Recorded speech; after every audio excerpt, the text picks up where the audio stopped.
Hey, welcome, all my right thinkers. Thanks for tuning in and check out your boy, P Funk. Thinking right out here in the lab, in the book. I got something good for you. This is a part 2 to the lesson I just got finished doing. It's getting good. Let's go. Rightism, 25 rules to live by. Storytelling, story with a message. There's a message in the story for life. I give life lessons. You tune in and receive them. I appreciate you. We got a good thing going. Let's do what we do. Right thinking mission, and that's what I'm on, is to enlighten, inspire, educate and motivate you, the individual, to a higher spiritual level of enlightenment. Right thinking's way of life through mental and spiritual discipline. Practice daily will help and guide you to obtain your goal of reaching spiritual enlightenment, aka know thyself. My mission, and that's what I'm on daily, to get right thinkers to know thyself. If you're a right thinker, your goal is to know thyself. You see where we're going with this? Let's get that together. So I ask the question, do you know you? You will when I'm through. That's what I do. It's rhetorical, but if you know how to answer for yourself, stay tuned. I got you. A person who knows not and knows not that they know not is foolish. Disregard them. A person who knows not and knows not that they know not is simple, but you can teach them. That's why I do what I do for you. I appreciate you too. Stay tuned. I got more for you. A person who knows not and believe and think that they know is dangerous. Avoid them. I do. A person who knows and knows not that they know is spiritually asleep. I can awaken them. I'm the spiritual alarm clock here to wake you up with knowledge of self. That's what I do for you. A person who knows and knows not that they know. A person who knows and knows that they know is wise. Follow them. All these persons reside in you, right there, because know thyself and to my be true. We talk about mastering relationships, having control of your responsibility in your half of what your relationship consists of to make it work. I gave you the first part we talk about, so now I ended up with the peace, that release of tension that we experience is only that glimpse of what is waiting for us in the enlightened state. We were talking about physical orgasms and what we get from that, and get past that, okay? That's the next part of the relationship we're going to talk about. Now, for these reasons, correct understanding of reality and having a better grasp and of one's true identity is essential in conquering one's physical senses, the 5 senses of the body. You have to conquer them in order to determine the true needs of your soul. Your soul needs to expand beyond the confines of the physical body. That means it's got to be elevated. It got to become higher, raise your conscious level, raise your vibrational state, open up all the chakras. So you got to get better. And in family relationships and in the physical world, knowing how to handle all the situations that you're involved in. And from this position of freedom, your soul experiences now true peace and fulfillment, and from which now it can operate most effectively and, more importantly, more peacefully in all your situations, in all your realms of existence. So therefore, all relationships, including marriage and marriage and family, are good to the extent that they should assist you in achieving your lofty goal of self-discovery. If you're with somebody who's not encouraging, not motivating, why are you with them? If somebody's stunting your growth, the person you with, your mate, your relationship, and they're stunting your growth, you got to make a better decision. Like the balloon and the anvil. If you the balloon and they the one that ain't, you got to So in order for you to rise, because they're holding you back. In any relationship, if it ain't working together, it ain't gonna work. And that's a 50-50 shot too. Why? The divorce ratio is 50-50. So relationship, whether you're married or just together, it don't make a difference. If it ain't working, it ain't gonna work. Whether you went and got married or you put years and time in and find out, this ain't working. Okay, just be honest. That's all. Moving on. And stop trying to change somebody else. You can't change them. Understand that. You can change you. Moving on. That's what I do. I don't worry about nobody else. I just take care of me. And when you're looking for self-discovery, that's what it's self. I mean, you have to do it. It ain't their job. But they should help and assist, aid and assist. They should make it possible for you to achieve that self-discovery by what? Helping you along the way. And in every relationship, every situation, be it good or bad, is always a potential source of what? Enlightenment or fulfillment. Either way, every opportunity you got can help you, teach you life lesson, or benefit you in a certain way where you get the benefit of the situation in your favor. Okay? Now, dispassion, detachment. Those two things we've been talking about for a while. Dispassion means I don't have no stake in the race. I got no nickel in that dime. That's what dispassion. Detachment is taking yourself out of the equation. And either one of them, you got nothing to do with the situation. You are detached, and your dispassion means you got no emotion, you got no stake in it. So you should be neutral. You should be biased. That's it. Okay. And watch this. With dispassion and detachment, you study and you learn to reflect, and you meditate along with a wisdom orientated participation. You're learning, you're trying to get the information so that you can practice it and gain your wisdom and your gnosis of having knowledge and understanding of what it is you're trying to do for yourself, self-discovery. Okay? If you got you together and you're in a relationship, it's up to the other parties to get them together. That ain't your job. Your job is you. Okay? You're only half of the equation. As long as you take care of your half, that's up to them to do their job. And with orientated participation in a particular, in this practical world, understanding who you're dealing with. I try to explain to people, if you know how somebody is, that should make it easy for you to deal with them. But if you expecting or assuming them to be what you think they should be, that's just wrong. That ain't gonna happen. Okay, so stop with that. Oh, I'm gonna change him. I'm gonna make him. No, change yourself. Okay, but when you practice these things, and even in the practical world, now there are ways that you can achieve what? Supreme fulfillment, aka Hotep, peace within yourself. Practicing, putting in your work, and one must, I just said, you must cultivate what? Your dispassionate love. That's like saying you cultivating your selfless service. You can give love.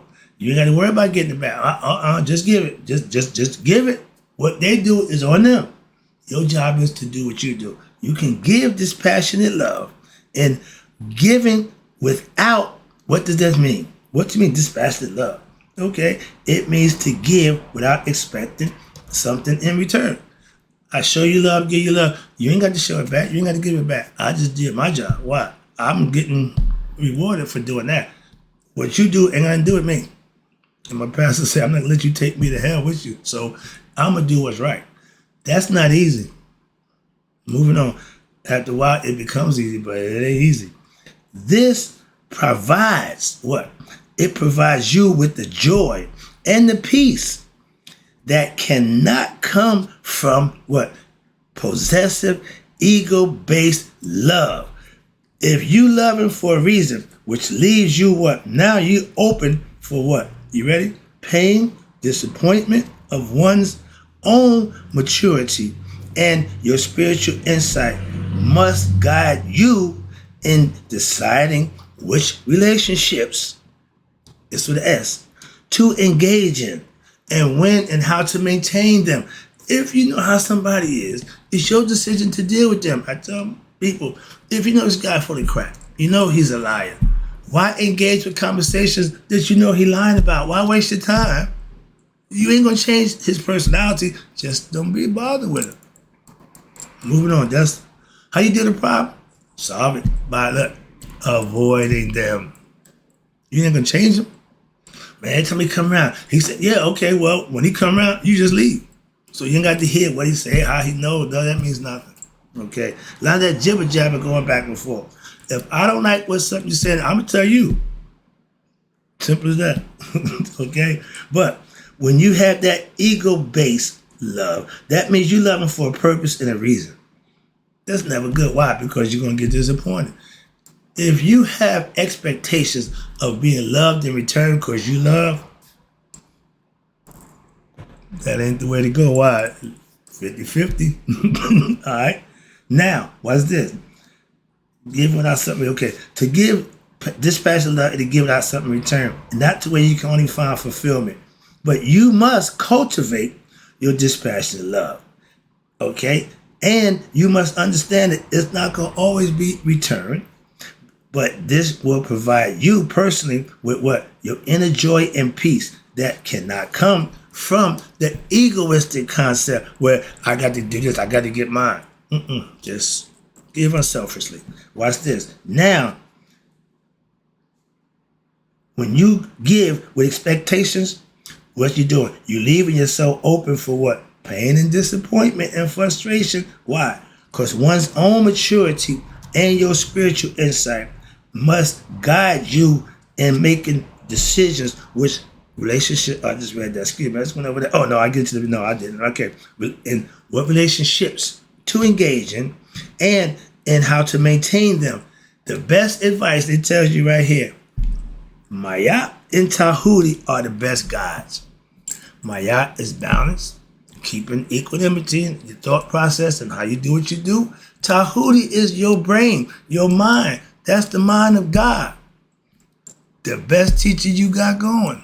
Okay? Moving on. He's wisdom. He represents what? Right thinking. Okay? My dude is Tahuti. A lot of people say, when you take names, you more like Tahuti. Okay, but I'm P-Funk. Tahuti just an aspect, a principle, not a real person. But they created this whole person. No, I ain't going there. Hermes Trismegistus. Okay, moving on. We knew there was aspects. We knew that we gave them character. We gave air. Air is shoe.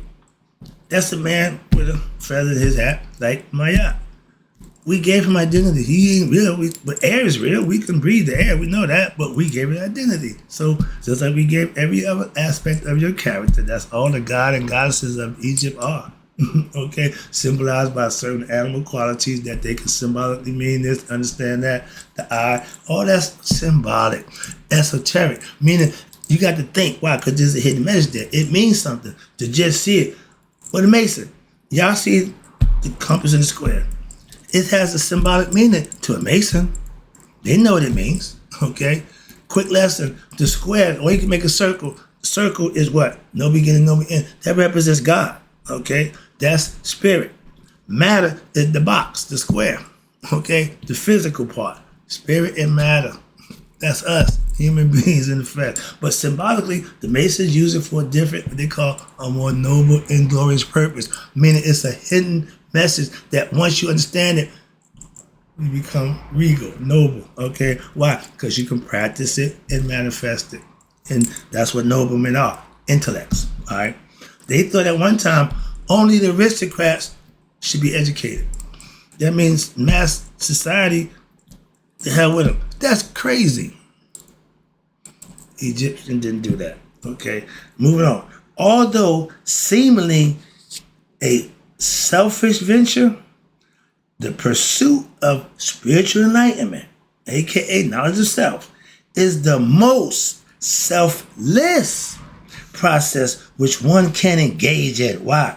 Because if a person develops the qualities necessary to achieve their covenant goal of achieving knowledge of self or maintaining relationships with anybody other than themselves, all who come into contact with that person, what happen? They will benefit.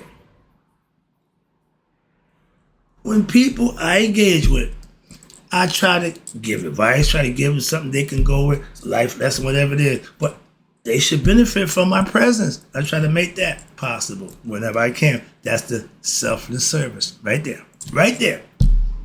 I offer it, try to give it to anybody who wants it. I ain't forcing it on nobody. No, I don't do none of that. Okay? But watch this. When the most selfish process is when one engaging, because if a person develops the qualities necessary to achieve their common goal, reaching self-knowledge, all who come in contact should benefit. Again, as a teacher, I just want to teach. I just want to help. Some people don't want to be taught. I got a problem with that. I tell you, some people comfortable in their ignorance. If I'm around somebody who's smart, I'm like, all ears. Why? I want to hear what he got to say. When I'm listening to my dude, Sadi Guru, oh, no, leave me why. I'm listening. I'm all ears on him. Why? When he speaks, I'm listening. That's my ear hunting. And when somebody's teaching you, that's what you should do. Listen intently and hear what they're saying. And then you can use your discernment, your understanding, your comprehension to figure out, do it work? Is it for you? That's all. Moving on. Where we at? And since all human beings are in reality expressions of the one supreme being. We've been talking about this forever. And the best thing you as an individual can do is to free him or herself from who? You remember Apophis, or you might not. I get a lesson when Apophis is the giant serpent that wraps around the earth 3.5 times. That's how big he is. Okay, Leviathan, y'all call him. Okay, got a bunch of that. But Apophis is Ra's enemy. When Ra and sundown, he got to deal with Apophis, what? In the darkness. That's where Apophis dwells. And he don't want Ra to shine. So when he come down there for 12 hours, they going at it. Apophis get a break when he survive out there and come up and shine for us. And for 12 hours, he get to do his thing. After that, he got to go to war, conceptually. But Apophis is the original bad guy. Set is one of his minions, okay? But you'll see, when Apophis attacks Ra, Set defends Ra and fights Apophis. So Set ain't really the bad guy. Understand that. You do bad things. Like I tell people, my mother said, you wasn't bad. I said, no, Mom, but I did some bad things, and that I ain't too proud of, but I know what you're saying. You my baby. I know. Yeah, I got you. If your mother don't back you, that says a lot about you, okay? My mom's going, I know, if I know, ain't nobody else with me, I know mom's back there. If you got nobody else in your corner, if you're married, wifey might leave you, relationship might leave you, but moms don't go nowhere. And that's the beautiful thing. That's a relationship that you really should cultivate and nurture. My brother-in-law was telling me, it's a beautiful thing how y'all talk to your mother every day. That's, to me, is normal. Moving on. But see, some things people see as extraordinary that you take for granted. Somebody else might say, man, I talk to my mother. I don't know. I talk to my mother every day. Moving on. Personal. That's the thing. All right, where we at? Now, the best thing an individual can do is what? Free themselves from Apophis and Set. Apophis is the big bad guy. Set is your individual bad guy. And when you conquer them, why? Because their feelings of what? Selfishness, machismo, the ego, that's all, feminism, immorality, immorality, excuse me, I don't know what that is, immorality, hate, sadness, sexism, racism, all these are negative qualities, right? Which are all ego-based mentality conditions. I say negative, I say egoistic qualities, they say ego-based mentality. Same thing, okay?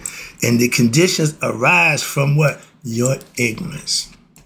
The ego is your ignorant aspect of yourself. It don't know jack and don't care, okay? That's the problem.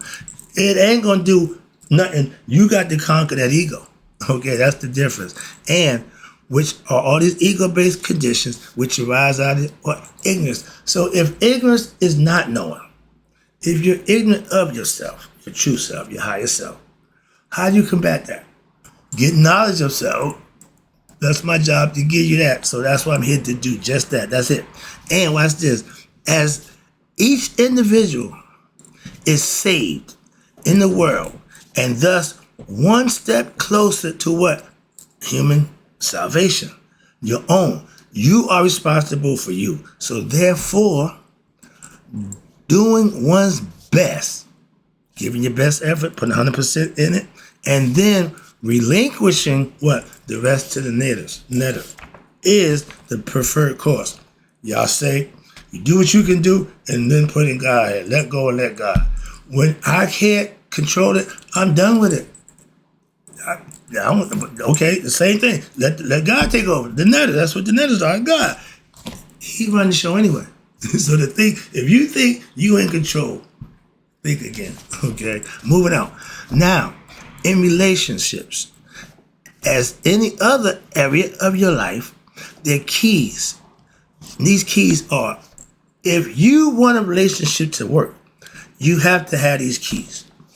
Honesty, patience, and your dispassionate love. Meaning you're going to show love. You're going to give love, even if you don't get it in return. You just do your job. That's the part of the relationship that you got to be responsible for. Watch this. When you do those things, that's your half. One who aspires to achieve their greatest goal in life, one must realize what? That the road is full of obstacles and challenges. We call it arduous. The road to spiritual enlightenment is what they call the arduous road. The road to ignorance is wide. I mean, it's a free fall. It's full. It's crowded. Why? Because it's easy. The arduous hard, nobody wants that. Unless you something you aspire to have. And y'all, that's the ones who do what we do. Right things, that's why I'm here for y'all. Relationships, watch this. They need to be prioritized. And let's put them in perspective. I got 4 of them right here. We rounded it down. We in the last stretch right here. Turn the corner, the home stretch. This is it. Relationships need to be prioritized as follows. Number 1, relationship with God comes first. Relationship with God. The kingdom of heaven is within. You find the kingdom of heaven first. That's what we're telling you. Y'all got the same concept, no problem. One cannot have higher level interaction, meaning God, if one is spiritually unfulfilled. If you're not meditating, if you're not being blessed, because you're not putting action, the good work into receiving, you going nowhere fast. You're on the treadmill going nowhere. Okay, burning energy, but ain't getting nothing in return. Ain't going nowhere and advancing. You just spit Ouroboros, snake that bite his own tail. When one finally discovers what? One's true connection to the universal body, the spirit that's in them, God, one's purpose in life will now become clear and it will change. When I met God, my life changed. I ain't get all holy now, no, but my life changed. Why? Because I became spiritual. I'm spiritually enlightened. I have understanding of God. That's spiritual enlightenment, becoming one with your higher self. And from that point on, all other relationships is secondary, and they will occur in harmony with this paramount priority. If you go to church and your mate ain't, it's going to be hard. Why? That means y'all not evenly yoked. Y'all ain't thinking the same way. If I'm spiritual and you're, we going to have some problems. Simple as that. If you're a couple and y'all both go to church, my brother's situation, brother-in-law, my sister, he's a Muslim, she's Christian. 1 week they go to church, next week they go to the mosque. But they're still spiritually inclined and they're getting satisfied from a spiritual perspective from each one of their belief system. So they don't want, we're going to do all Islam. Nope. We're going to do all, nope. We're going to share. And that's how it's supposed to be. That's fair. But the universal God, the God, he called him Allah, she called him Jesus. Same God. They realize that much, so they get along well. Okay, but that's what I'm saying. All relationships got to have that medium. And all relationships will occur in harmony with this paramount priority, meaning if y'all both have the same beliefs. Even if it's Muslim or Christian, it's the same belief. Why God? Otherwise, life situations, what? Will always seem to be in contradiction. That means it's always going to be conflict in the household. No harmony. Why? Because you feel this way, they think this. It's never going to be harmony. It's going to be constant conflict. And watch this, with one's deeper feelings and lead to what? Constant mental unrest. Being married shouldn't be a chore mentally or emotionally. It shouldn't drain you. A lot of us don't understand that. And that's why they just, to a certain point, I'm done. Irreconcilable differences. Why? I just want out. It ain't working. But if y'all would communicate, talk it out, try to work things out, but if y'all just let it go, all of a sudden, that's it. So everybody deal with life different. Okay, but master relationship means you got to have mastery of yourself. That's what I'm trying to get you to understand. Relationship to a partner. Now, I don't know if no, I know it ain't that thing. But in partnerships, ain't a relationship, marriage like that, but in partnership, respect, fairness, honesty, patience, and dispassion should always be the qualification for which you have a relationship based on that. Be it marriage, friendship, relationship, family, no, partnership, anything. That should be paramount. Number 3, relationship with family members. We got some family members that don't speak to each other. Because we came from the same mother. Because we don't mean a damn thing. Why? Because if we got different views and respect concepts, we're not going to get along. And the best way to do that, what? You stay over there and I'll stay over here. When I was in prison, when you had to beef with somebody, you try to separate yourself. Why? Because if we get too close, it might go down. From my perspective, if I don't like you, if I get close, I'm going to punch you in your face. See? So try to separate when y'all got issues like that, even when it's a family member. Okay? Because we family don't mean we got to be cool. Cordial, respectful, yeah. Cool? No. We don't got to break bread. No, we got to do none of that. I'm a warrior. I'm a fighter. And I will only put my guards down, my weapons down, when I go into the house of the Lord. Be it the temple, the mosque, or synagogue. In the holy place, I will be cordial. I have enemies that I worship with on Sundays. Outside the church, don't have nothing to do with it. So I can distinguish between relationships. I can distinguish between the two. I got my end. I uphold my end. When we in church, we cool as all. Outside of here, don't you? I can do that. Don't worry about it. That's mastery. Again, self-mastery. I have priority, and I can prioritize and put things in perspective where I can deal with them. Because you're my enemy. If we're in the house of the Lord, you're not my enemy here. And here, we all one. That's why I can put that down and do that. At family gatherings, put it down. Be cordial and be respectful. After that, we at war. Sorry, I had to get that out. Now, last one. Relationships to other members of society. If we not cool, don't even worry about me faking it. No, I'm not doing none of that. Finally, for one's own peace, it must be realized that since most relationships occur in the area of what? Your personality of the ego. Okay? Depending if you like them, if you look good. Oh, that's ego-based. If you got a criteria, that's all ego. If you set the foundation, that's your ego personality. And that's how most people deal. And all of your karmically based is absolutely honest and truth. But it is not always possible. Why? Despite the best efforts of the individual, you're going to have problems and issues with whatever relationship you and each other have. Being a friend, family member, wife, don't make a difference. There's going to be conflict. Understand that. Perfect segue. Conflicts are bound to arise. You can't get around that. Even the gay relationship, they still got problems with relationship just like man and woman. So you can't get around that. Okay. Now, they are bound to arise in what? In any kind of relationship. Be it gender, male, female, or male on male, or women on women. I got for that too at the end of this relationship thing. I'm about to break it down. All right, we had to wrap. I'm wrapping up. Ooh, Lord, this is a long time. Sorry about that. But watch this. Now, conflicts will always abound in the right relationship. But the most important factor here is how those conflicts are handled. Ding, ding, ding. Achieving true unity and harmony, aka Mayat, in a relationship of any kind, watch this, cannot and will not occur if the consciousness of either one of the parties involved remains on an egoistic level. If you're willing and they're not, it won't work. If I extend the olive branch, so to speak, if I'm giving in and you ain't receptive, we ain't got to worry about doing that again. Okay, understand it? Because you're still on that level. I can't deal with you. A conscious level, a consciousness which is directed to your higher reality, your absolute truth, aka Mayat. Now that's the Tao, the Nirvana, okay, the Christ consciousness, etc. Everybody has a name for it, okay? But this is what's required.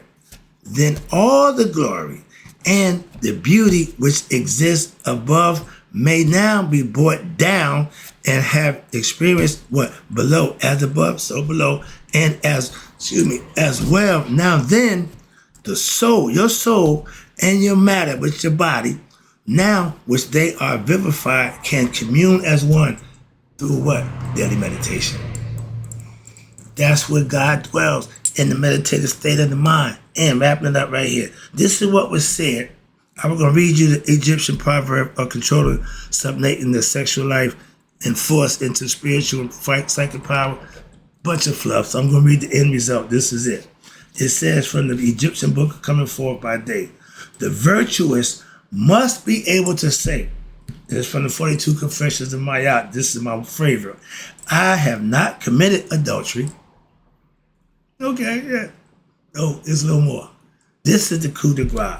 I have not lusted or committed fornication, nor have I lain with others of my same sex. Dun, dun, dun, dun. Same sex was always an abomination in the sight of God. He ain't never excused it. So for all y'all LGBT, no, God ain't blessing that relationship. And my man Gino had the best. You got two men in the sight of God ain't recognizing that. So I deal with that. I ain't got no problem with it, but I understand it. Why? It says it right here.